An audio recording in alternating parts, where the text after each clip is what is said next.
حصل بنياتنا والله خطير. في احد منكم جهز كلمه قويه؟ جهز نشيد؟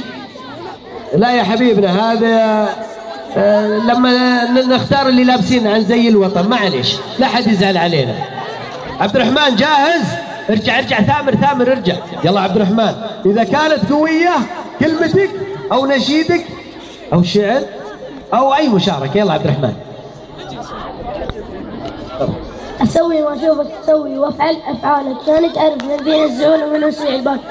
ابيك تذوق من جالي وانا بذوق من جالك، نصيحه واعترف فيها قصر معك الزمن اطال. ابيك اسمع كلامي زين وتحطه على بالك، اذا احبك ابال اطوال الك عندي هبال اطوال، لا امشي بعد ما ببال. عبد الرحمن يا اخوي انا ما ادري والله، طاير انت. اصبر يا اخوي اصبر، اعطونا على كرسي. اصبر واحده وبعدين خلنا بالعربي، خلنا من حق الدلم هذا، اعطنا بالعربي. واحدة يلا عبد الرحمن، 1 2. طيب ان شاء الله خواتنا امهاتنا، هيئة الامر بالمعروف والنهي عن المنكر تقول